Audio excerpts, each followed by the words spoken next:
A mí es un concepto que no me gusta nada.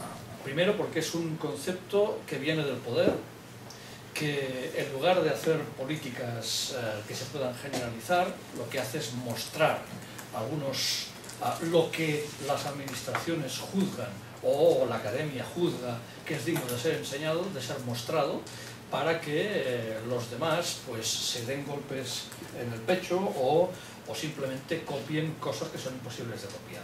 Por tanto, vamos a ver, a nivel filológico no tengo nada contra las buenas prácticas, pero sí en el concepto tal como se ha usado en congresos y en cursos de formación, pues sí. Y en este sentido, yo como liga o como red de escuelas interculturales, yo no la utilizaría justamente para hacer una aportación, digamos así, contrahegemónica, utilizando una palabreja de esas. Yo no sé, no tengo alternativa. Yo aquí había apuntado, pero sin pensar demasiado, tal vez prácticas eficaces y justas, para decir algo. Pero en cualquier caso, también aquí preguntáis, variables imprescindibles para definir una experiencia intercultural. Por ejemplo, que sea sostenible en el tiempo, que no sea algo puntual, que se realiza pues cuando vienen Carlos y Laura, que hacen una gran experiencia, que allí empieza y allí termina, como los proyectos de cooperación por ahí, que cuando está el cooperante pues se realizan y cuando se va el cooperante allí se terminan. Eso no sería un buen indicador desde mi punto de vista de práctica eficaz y justa. Creo que hay que... lo de la eficacia lo he dicho expresamente, en el sentido de que a veces asimilamos los resultados a los neoliberales. No. Los resultados son importantes. Todo tipo de resultados. En este sentido, creo que debemos retomar desde otra perspectiva el que allí puedan valorarse los resultados o la eficacia de lo que hemos prometido que vamos a hacer. Igualmente me parece importante la solidez teórica del proyecto, de la experiencia, de la práctica, de lo que sea. Me parece importante que haya un esfuerzo de compensación radical y estoy diciendo sobre la marcha porque esto... Esa es la idea. Bueno, pues algo que me parece importante en una práctica eficaz y justa es que sea una práctica que se dé en un contexto popular. No puede ser una práctica que se dé en un colegio de élite, aunque sea público. No puede ser una práctica que se dé en un colegio pues, que tiene un estatus privilegiado de condiciones físicas y de profesorado. No. ¿Por qué? Porque eso, vamos a ver, eso, como os digo en Ibarna, deslumbra en el mal sentido de la palabra, ciega a los demás, por una parte, y por otra, creo que nosotros la apuesta por las buenas prácticas tienen que ser en contextos reales donde está la mayoría de la población, porque las buenas prácticas normalmente, las que se presentan en estos congresos y en esos sitios, o son prácticas muy específicas, muy concretas y muy seguidas, o son prácticas que se dan en contextos que no son los mayoritarios. Por ejemplo, por decir una cosa, ahora en Cataluña la consejera se ha sacado de la manga que en primaria todos los chavales tienen que leer 25 libros por curso. Bueno, eso en determinados contextos ya lo hacen o no les supone ningún problema porque ya está diciendo que la mitad de los libros hay que leerlos en casa. Eso en los contextos donde trabaja la mayoría del profesorado, escuelas públicas y algunas concertadas, eso es sencillamente imposible. Por fuera, una buena práctica que diga, en esta se ha leído 50 libros, no 25 como pide la consejera, pues a la mierda, no la quiero. La palabra eficaz a mí me sigue produciendo, claro, ya, por eso ya te has, ¿no? Ya has tenido la cautela, ¿no? Cabe canen ya diciendo, bueno, ya lo digo de antemano por si acaso, ¿no? Porque yo he leído libros de escuelas eficaces, de uno que puede ser el futuro ministro, que es López Rupérez, ¿no? Francisco Javier López Rupérez, de la consejería de aquí, tiene un libro hace años publicado, que Luis Gómez Llorente y yo tuvimos un debate con este señor hace años, y claro, toda la eficacia, no sé, tú lo sabrás mejor, venía de Inglaterra, etcétera, bueno, traía una tradición, efectivamente, de ahora. Justa me parece buena la idea, ¿no? No sé, claro, yo en mi práctica docente durante muchos años inventé la palabra grupos de trabajo con una ideología dialógica, comunidad dialógica y cooperativa. el diálogo y la cooperación, pero claro, aquí prácticas dialógicas no sé si tendría sentido, aunque yo creo que es muy importante. Bueno, citando a Habermas, desde luego, la comunidad dialógica es importantísimo, ¿no? O a Sócrates, no hace falta ir a Habermas. Claro, pero no lo sé, no sé a qué os suena a vosotros. No está reñido con lo que planteas por eso, de eficacia y resultados. Tú entiendes de... No, pero a ver cómo defiendes la eficacia y los resultados. Yo, por ejemplo, estoy completamente de acuerdo con lo que dice Xavier, que no sé si el término de buenas prácticas es adecuado o no. En relación a lo que antes planteabais de inclusión, yo creo que la inclusión está por encima de la interculturalidad y que el principio de interculturalidad sería una parte de esa inclusión es que más va genérico, más allá, efectivamente, que es como un horizonte más allá. Habrá que empezar a abordar desde ahí, porque es verdad que el discurso ha ido separado, es decir, la inclusión se ha entendido más en el campo de la discapacidad y en ese ámbito, hacia esa diversidad, interculturalidad ha estado hacia el ámbito de la diversidad cultural, una diversidad cultural muy sesgada, o sea, que no es toda la diversidad cultural que existe. Entonces, yo lo abordaría desde ahí y estoy con Xavier en que una buena práctica, o lo que podría ser una práctica que pudiera dar pistas o por dónde puede ir todo esto, aparte de sostenible en el tiempo, tiene que estar centrada realmente a nivel de centro en un trabajo en equipo, es decir, que no sea una práctica de una persona en concreto que lidere ese proyecto, que vaya en plan, pues yo lidero esto y fenomenal, pero en el momento que yo no esté en este proyecto, ¿qué pasa en el centro? Eso implica, aparte de lo que tú has dicho, de si está dentro de la estructura del centro o no está. Y entonces yo creo que eso no está desvinculado de que sea eficaz y dialógico. Hay prácticas que parten de esa determinada visión más filosófica o más teórica y buscan también el rendimiento y que estos alumnos tengan éxito. Pero la mensurabilidad, la cuantificación también de los resultados, ¿o qué? Es que hay muchas maneras de evaluar todo esto. Yo creo que lo que no podemos seguir haciendo es seguir entendiendo que esto de la interculturalidad o la inclusión no buscamos éxito de estos alumnos. Yo creo que al final hay que buscar el éxito de estos y de todos, pero en ocasiones nos encontramos que de los otros se valora muchas cosas, pero los que están dentro de estos colectivos no vemos el éxito que puedan tener o no. O sea que entonces hay que cambiar los conceptos de Yo valoración. creo que eficacia no está reñido con abordarlo dentro de la interculturalidad. Es que yo creo que es importante que veamos qué está pasando con determinadas prácticas que hacemos en los centros con determinados alumnos. ¿Tienen éxito o no tienen éxito? ¿Los alumnos consiguen progresar, no consiguen progresar? ¿Les incluimos en todas las propuestas o los marginamos? Es decir, yo creo que no es un discurso incompleto. Pero es monopolio de la derecha siempre. No tiene por qué. Hasta ahora, mira todos los discursos sobre educación, escuelas eficaces, eficacia en la escuela. Y no será entonces que es el momento de apropiarnos, así como la derecha tiene una supercapacidad de apropiarse del discurso de la izquierda.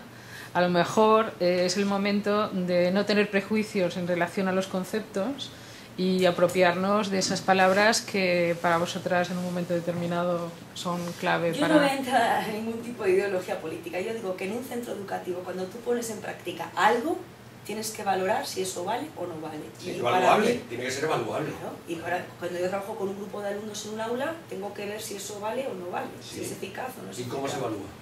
Claro, ahí es donde vamos a ir, pero quiero decir que para mí no va cargado como maestro, no va cargado a ningún tilde político. Es que es lo que sabía, yo ahí lo aparto. Es decir, yo lo que quiero ver si una práctica que hago en el centro y que se pone en marcha a nivel de centro funciona o no funciona.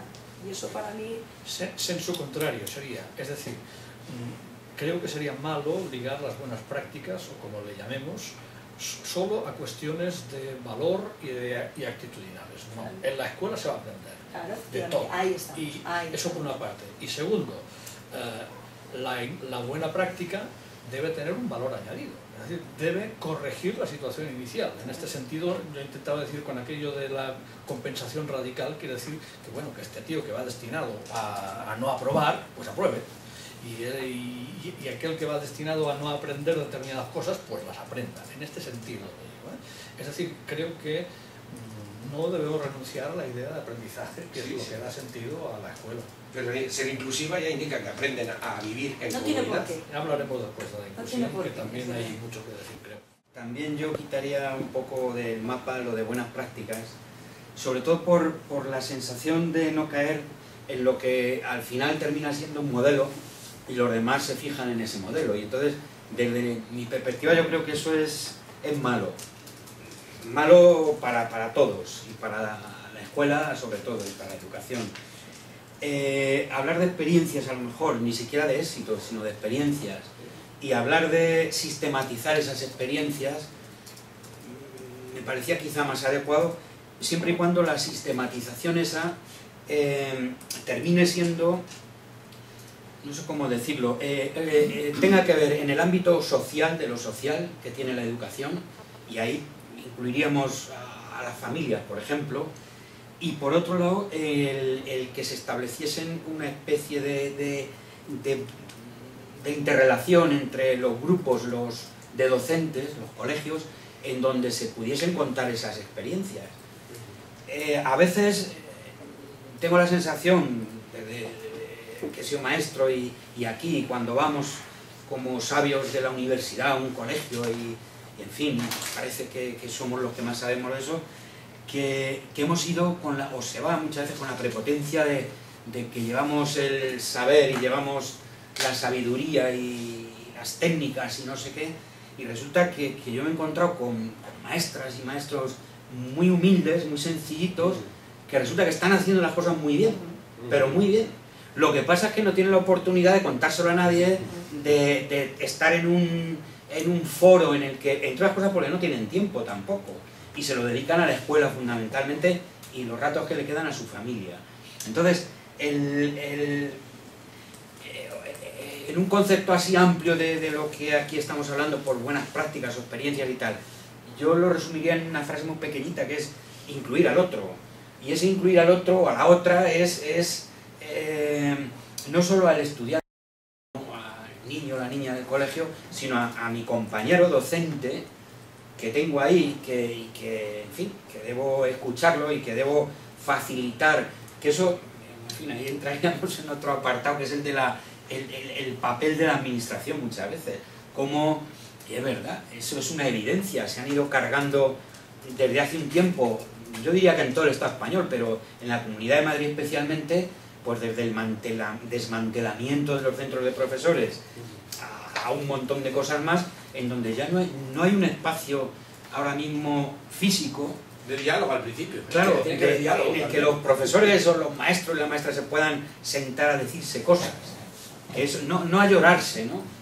Como suele ocurrir, sino a decirse cosas, y tú qué haces, y tú cómo lo haces, etcétera, etcétera. A mí eso me parece fundamental. Desde una institución o un grupo como puede ser la red esta de escuelas interculturales, yo creo que, vamos, supongo que eso lo habéis hablado muchas veces, pero que el facilitar o el promover el que existan esos espacios de comunicación, de intercomunicación entre los profesores, me parece fundamental, entre otras cosas ahora que eso la administración no lo hace. Y estoy de acuerdo con, no sé si lo decías tú o tú, no lo sé, en que no nos debe dar miedo emplear determinadas palabras, aunque pensemos que es que no son patrimonio de la derecha, o son patrimonio de no sé qué, o de toda la corriente está liberal o neoliberal o tal. Pues hablar de eficacia, ¿por qué no vamos a hablar de eficacia? Y para mí una buena eficacia es cuando, o algo eficaz es cuando llega a todos, a todo el grupo, a toda la comunidad escolar. Y entonces ahí sí se puede hablar de eficacia y no nos tiene que dar miedo de decir, bueno, pues nos van a identificar o no sé qué. Y por último, todo esto, lógicamente, está dicho y está pensado y se hace porque hay un marco ideológico detrás, que apuntabais antes, que conviene seguramente no hacerlo visible, digamos, al principio, porque es verdad que a muchos profesionales de la educación, si vas hablándole de teoría, dicen, déjate de cuentos, que a mí el problema mío es que tengo aquí un niño, que tengo no sé qué, que tengo no sé cuántos, y lo que quiero hacer es esto, lo que quiero sacar adelante es esto.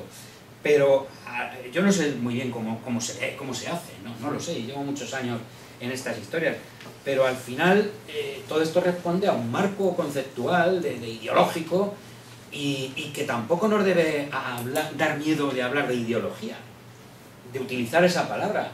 Yo la utilizo mucho en clase, aquí en la facultad, porque lo hacen los colegios chachipirulis de aquí de Madrid también. Es decir, yo conozco un colegio en Albacete, por ejemplo, de Escolapios, que funciona de maravilla, y lo primero que hace es decir, oiga, tome, esta es nuestra ideología, nuestro proyecto, a las familias. Y le dicen, si usted no está de acuerdo, pues no venga aquí, no traiga a sus niños a este colegio. Fenomenal. Yo no comulgo con esos señores, pero me parece que no debemos tener miedo a esas palabras y hacerlas nuestras también, y darles nuestro matiz y nuestro color y lo que haya que darle.